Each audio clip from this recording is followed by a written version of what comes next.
और देश प्रदेश में अब बात करते हैं राजस्थान की। कांग्रेस का झगड़ा निपटाने की कोशिश लगातार जारी है। इसी सिलसिले में कांग्रेस महासचिव और प्रदेश के प्रभारी अजय माकन जयपुर के दौरे पर हैं, जहां वो विधायकों से मुलाकात कर रहे हैं। कोशिश एक ऐसा रास्ता निकालने की है जिससे अशोक गहलोत और सचिन पायलट के जो दोनों खेमे हैं, उन दोनों की दूरियां खत्म हो सके। देखते हैं उमाशंकर सिंह की ये रिपोर्ट। जयपुर पहुंचकर अजय माकन ने कांग्रेस विधायकों से मुलाकात शुरू की। मुद्दा सरकार में सचिन पायलट खेमे की भागीदारी सुनिश्चित करने का है। मामला यहां अटका है कि खाली पड़े 9 मंत्री पदों में से पायलट खेमे को कितना मिले, इसके लिए रायशुमारी की जा रही है। हालांकि विधायक इसे खुलकर स्वीकारते नहीं।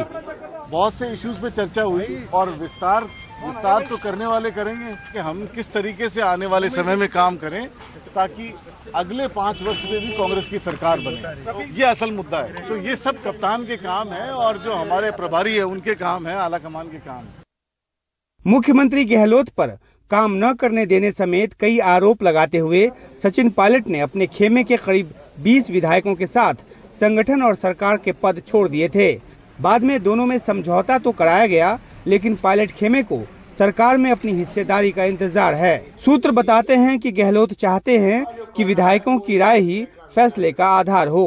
कैबिनेट के बारे में तो चर्चा होती नहीं है कभी। कैबिनेट एक्सपेंशन करना, कैबिनेट को जब भी करना होगा तब मुख्यमंत्री अशोक गहलोत जी और पार्टी नेतृत्व बात करेंगे और उनका ये विशेषाधिकार है, स्पेशल पावर होती है मुख्यमंत्री की।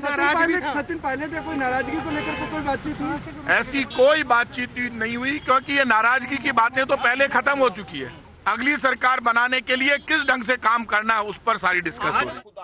मंगलवार को जयपुर निकलने से पहले माकन और पायलट की दिल्ली में मुलाकात हुई। सूत्र बताते हैं कि पायलट ने फैसला कांग्रेस हाईकमान पर छोड़ दिया है। इस बाबत पायलट ने प्रियंका गांधी से भी मुलाकात की। सूत्रों के मुताबिक साझेदारी का समझौता हो जाने पर अगस्त के दूसरे हफ्ते में कैबिनेट विस्तार की संभावना है। अशोक गहलोत के साथ करीब 100 विधायक जमे रहे। इसके अलावा उन्होंने निर्दलियों का भी समर्थन हासिल किया और बीएसपी के विधायक भी कांग्रेस से आ मिले। ऐसे में गहलोत की मंशा है कि मंत्री पद इन विधायकों में से दिया जाए, न कि उनको जिन्होंने बगावती तेवर दिखाए। अब सचिन पायलट की सारी उम्मीदें कांग्रेस हाईकमान से है। नई दिल्ली में उमाशंकर सिंह, एनडीटीवी इंडिया। उत्तर प्रदेश और उत्तराखंड में चुनाव आने जा रहे हैं और बीजेपी का खेल खराब करने के लिए भारतीय किसान यूनियन कमर कस रही है। भारतीय किसान यूनियन के इस मिशन की शुरुआत मुजफ्फरनगर में 5 सितंबर को होने वाली महापंचायत से होने जा रही है। किस तरह की तैयारियां हैं, क्या रणनीति रहने वाली है, देखते हैं हमारे सहयोगी रविशंजन शुक्ला की रिपोर्ट। कृषि कानूनों की वापसी के मुद्दे पर 8 महीने से गाजीपुर बॉर्डर पर बैठे राकेश टिकैत अपने कार्यकर्ताओं को लंबी लड़ाई के लिए तैयार रहने को कह रहे हैं। 3 दिन पहले वो लखनऊ जाकर उत्तर प्रदेश सरकार को घेरने की बात भी कह चुके हैं।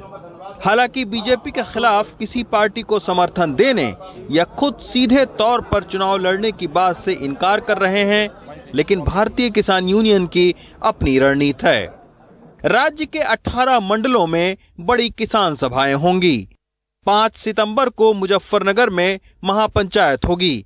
30 सितंबर तक हर जिले में किसान सम्मेलन करवाया जाएगा। गांव-गांव में कृषि कानूनों के खिलाफ जागरूकता अभियान चलेगा और पंफलेट बंटवाए जाएंगे।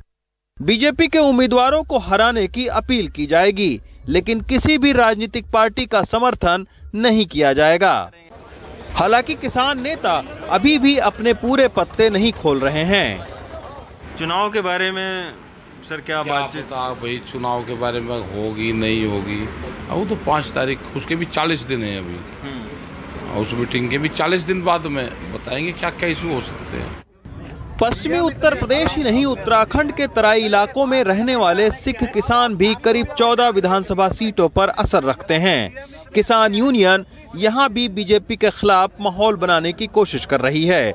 यही वजह है कि भारतीय किसान यूनियन उत्तरांचल के भी 2 मंडलों में बड़ी किसान पंचायत करने की तैयारी कर रही है। धीरे धीरे पहाड़ पर भी किसान आंदोलन पहुँच रहा है और भारतीय जनता पार्टी को जो नेतृत्व परिवर्तन करना पड़ा है उत्तराखंड में, कहीं ना कहीं वो स्ट्रेटजी है कि किसान आंदोलन के प्रभाव को किसी तरीके से मैनेज किया जाए। तो उधम सिंह नगर से ही मुख्यमंत्री बना दिया, उधम सिंह नगर से ही 2 कैबिनेट मंत्री बनाए गए हैं। हालांकि किसान आंदोलन में डैमेज कंट्रोल करने के लिए उत्तर प्रदेश में बीजेपी भी अब अपने सांसदों से लेकर आरएसएस के कैडर तक को सक्रिय कर रही है।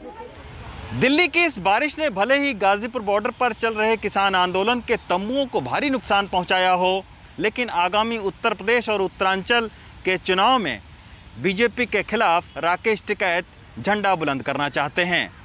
अब वो भले ही 2 बार चुनाव लड़कर हार चुके हों, लेकिन बीजेपी के खिलाफ माहौल बनाने की पूरी रणनीति तैयार करने में जुटे हैं। गाजीपुर बॉर्डर से रवीश रंजन शुक्ला, एनडीटीवी इंडिया। असम और मिजोरम के बीच हुए सीमा विवाद का जो संघर्ष हुआ उसमें असम पुलिस के 6 जवानों की मौत हो गई है। फिलहाल सीमा पर शांति है, सीआरपीएफ के जवान तैनात किए गए हैं, स्थिति नियंत्रण में है, लेकिन तनाव अभी भी बना हुआ है और अब लोकल पुलिस की जो तैनाती है वो वहां से हटा दी गई है।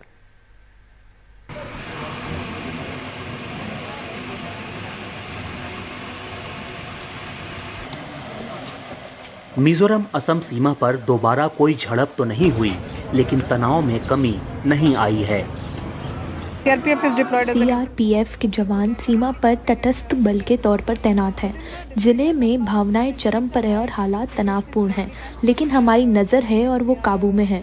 झगड़े वाले क्षेत्र में कोई भी गतिविधि प्रतिबंधित है।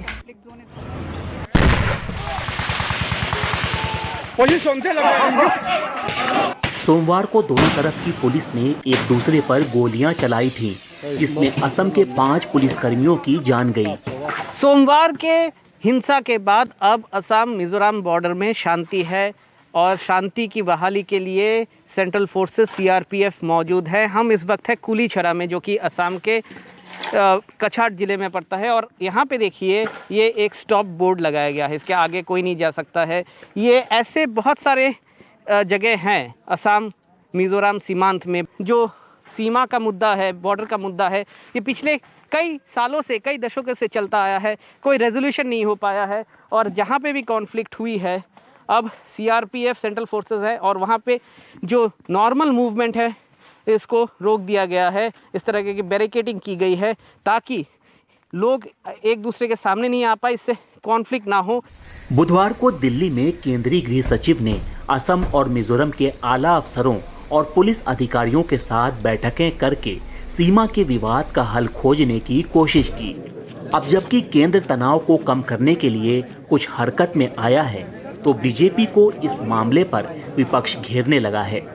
Congress should open their eyes. Congress को इस मामले पर इधर उधर की बात करने के बजाय अपनी आंखें खोलने की जरूरत है। यदि ये असम मिजोरम सीमा विवाद पर कुछ सकारात्मक बात करना चाहते हैं, तो मैं चाहूंगा कि वो संसद में आए और हमारे साथ मुद्दों पर बहस करें। इस पर सर्वदलीय बैठक भी बुलाई जा सकती है। हम हर तरह से चर्चा के लिए तैयार हैं। कांग्रेस के नुमाइंदों ने असम मिजोरम सीमा जाना चाहा तो उन्हें कछार जिले में अपनी मंजिल से 10 किलोमीटर पहले ही ढोलाई में रोक लिया गया। लोग डरे हुए हैं, लोग कहना चाह रहे हैं ना उनके साथ क्या हुआ। ये असेंबली में कौन उठाएगा? सरकार अपनी तरफ अपना पक्ष विधानसभा में रखेंगी, हमें अपना पक्ष नहीं रखना है विधानसभा में। तो अगर आप हमें लोगों से मिलने नहीं देंगे, हम अपना पक्ष रखेंगे कैसे? मिजोरम के साथ सीमा वाले पूरे बराक घाटी क्षेत्र में दिन भर का बंद रखा गया। सोमवार की घटना के खिलाफ इसका आह्वान एक स्थानीय गुट ने किया, जिससे जनजीवन ठप रहा। न दुकानें खुली और न ही सार्वजनिक वाहन सड़कों पर दिखे। दिल्ली में नीता शर्मा के साथ मिजोरम असम सीमा से रत्नदीप चौधरी।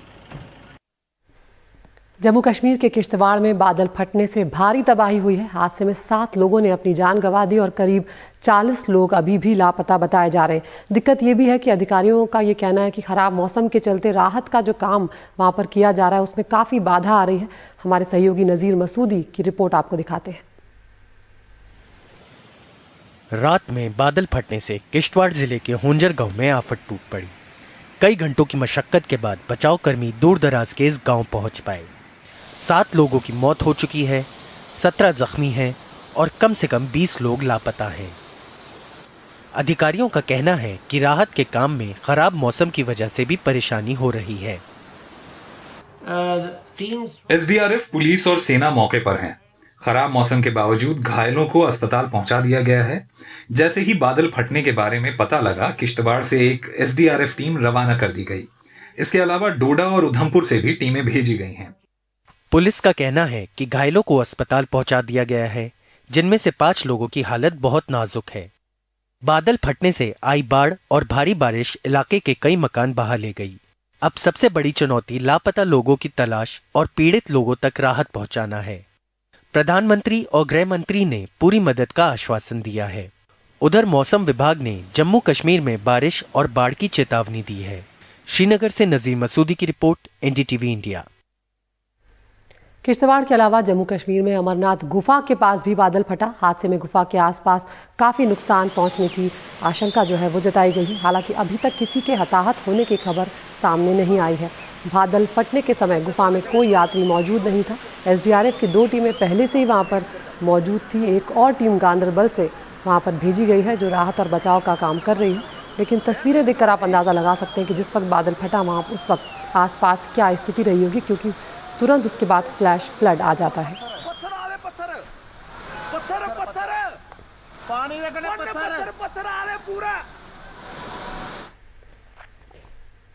गोवा में दूधसागर फॉल्स के सामने से गुजर रही एक ट्रेन का वीडियो वायरल हो रहा है। भारी बारिश की वजह से झरने में पानी काफी बढ़ गया था और ट्रेन को वहां पर रोकना पड़ा। दूधसागर फॉल्स के सामने ही बिल्कुल रेलवे ट्रैक है जहां से ट्रेन गुजरती है और यही उसकी एक खूबी भी है, खासियत भी है। बड़ी तादाद में यहाँ पर लोग आते हैं, खासकर मानसून के मौसम में लोग यहाँ पर ज़रूर आते हैं। और जिस वक्त ट्रेन को रोका गया उस वक्त की तस्वीर आप देख रहे हैं कि फॉल्स से किस तरह से पानी जो है वो आ रहा है, क्योंकि उस वक्त हवा की गति भी काफ़ी तेज़ थी।